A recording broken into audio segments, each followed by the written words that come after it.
नमस्कार साथियों, biography channel पर फिर से आप लोगों को और एक नए वीडियो में स्वागत है। आशा है आप लोग अपने जीवन में खुश होंगे, मस्त होंगे और मजे में भी होंगे। हमने आज फिर बॉलीवुड के बैकग्राउंड से जुड़ी हुई और एक नई किस्से से आप सभी को रूबरू कराने वाले हैं। बॉलीवुड की बैकग्राउंड में अनगिनत किस्से कहानियां छुपी हुई होती हैं जो कि आम जनों तक नहीं पहुंच पाते हैं। हमारे चैनल पर हम कोशिश करते हैं उन्हीं किस्से कहानियों को आपके सामने लाने की। तो चलिए कहानियों पे चलते हैं, शुरू करते हैं बॉलीवुड के बैकग्राउंड से जुड़ी हुई, छुपी हुई और एक नई किस्से।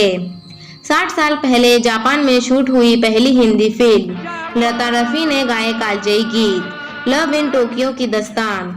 1966 में रिलीज हुई लव इन टोक्यो से हिंदी सिनेमा में मनोरंजन के एक सुनहरे अध्याय की शुरुआत हुई थी। फिल्म के 60 साल पूरे होने पर जानिए इससे जुड़े दिलचस्प किस्से। आज का फिल्मी किस्सा कुछ यहाँ से शुरू होता है कि फिल्म लव इन टोक्यो के रिलीज होते ही एक लेखक ने निर्माता निर्देशक प्रमोद चक्रवर्ती यानी चक्की दा को कानूनी नोटिस भेजकर दावा किया कि फिल्म की कहानी उनकी है। चक्की दा ने तुरंत उन्हें 5 स्टार होटल में दोपहर के भोजन पर आमंत्रित किया। लेखक हैरान था कि अदालती दुश्मन होने के बावजूद उनके साथ ऐसा शाही व्यवहार क्यों हो रहा है। चक्की दा ने हंसते हुए जवाब दिया, मैं आपका शुक्रगुजार हूँ क्योंकि आप पहले शख्स हैं जिसने माना कि मेरी फिल्म में कोई कहानी भी है, वरना सारे समीक्षक तो कह रहे हैं कि इसमें कहानी नाम की कोई चीज ही नहीं है। जॉय और आशा का जादू। यह घटना भले ही काल्पनिक लगे, लेकिन यह 20वीं शताब्दी के छठे दशक के उस पलायनवादी सिनेमा को बखूबी बयां करती है जिसे मुखर्जी भाइयों यानी शशाघर और सुबोध और नासिर हुसैन ने गाड़ा था। आजादी के ठीक बाद दर्शक उपदेशात्मक और गंभीर पारिवारिक ड्रामों से थक चुके थे। उन्हें अब हल्की फुल्की कॉमेडी, चुलबुले रोमांस और गुनगुनाने योग्य संगीत की तलाश थी, जो तुमसा नहीं देखा और दिल दे के देखो से शुरू हुई। साल 1961 में आई जंगली ने इसमें रंग भर दिए और मनोरंजन का यह कारवां चल निकला। प्रमोद चक्रवर्ती इस सिनेमा की कतार में थोड़े देर से शामिल हुए। गुरुदत्त के साड़ू भाई होने के नाते उन्होंने शुरुआत में ओ क्लॉक और पासपोर्ट जैसी मिस्ट्री फिल्में बनाई थी, लेकिन 1964 में जिद्दी के साथ उन्होंने अपनी शैली बदली। साल 1966 में आई लव इन टोक्यो असल में इसी जिद्दी की अगली कड़ी जैसी थी। दोनों ही फिल्मों में जय मुखर्जी यानी शशाघर मुखर्जी के बेटे और आशा परेख की बेहद लोकप्रिय जोड़ी मुख्य भूमिका में थी, जो उस दौर के युवाओं के दिलों की धड़कन बन चुके थे। मनोरंजन का पूरा पैकेज। फिल्म की कहानी नायक अशोक यानी जॉय मुखर्जी के इर्द गिर्द घूमती है, जो अपने अनाथ भतीजे चीकू को लेने टोक्यो जाता है।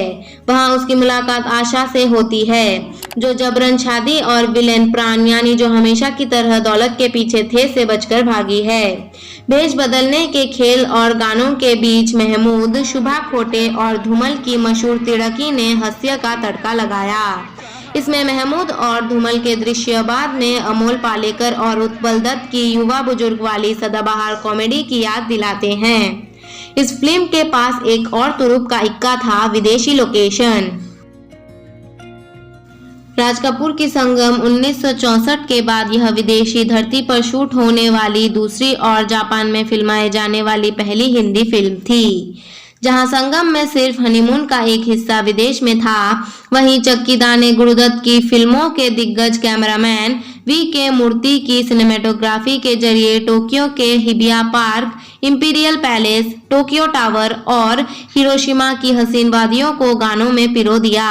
इसके बाद तो अराउंड द वर्ल्ड और इवनिंग इन पेरिस जैसी फिल्मों की कतार लग गई। कालजयी संगीत की धुन। फिल्म की सबसे बड़ी ताकत इसका कर्णप्रिय संगीत था, जिसे शंकर जयकिशन ने अपने करियर के चरम पर तैयार किया था। हसरत जयपुरी ने फिल्म के लगभग सभी गाने लिखे, जिनमें लता मंगेशकर का गाया सायोनारा और मोहम्मद रफी का title track Japan love in Tokyo आज भी लोगों की जुबान पर है। केवल कोई मतवाला आया गाना शैलेंद्र ने लिखा था, क्योंकि वे उस वक्त तीसरी कसम के निर्माण में व्यस्त थे। दिलचस्प बात यह है कि भारत को मोशी मोशी यानी हेलो और सायोनारा यानी बाय बाय जैसे जापानी शब्दों से इसी फिल्म ने मिलवाया था। इस फिल्म का एक अनोखा असर ठीक 50 साल बाद दिखा। टोक्यो में रहने वाले एडोब जापान के अधिकारी और फोटोग्राफी के शौकीन मनीष प्रभुने ने, जिन्होंने बचपन में इस फिल्म को देखा था, इसके शूटिंग लोकेशन को दोबारा तलाशने का बीड़ा उठाया। उन्होंने 1966 के टोक्यो और 2016 के आधुनिक टोक्यो की तुलनात्मक तस्वीरें कैमरा में कैद की। यह उस ऐतिहासिक फिल्म की गोल्डन जुबली मनाने का एक बेहद अनूठा और जज्बाती तरीका था, जिसने पहली बार भारत को जापान से। धन्यवाद साथियों, आज के इस वीडियो में हमने लव इन टोक्यो मूवी से जुड़ी हुई किस्से को आपके सामने रखने की कोशिश की है।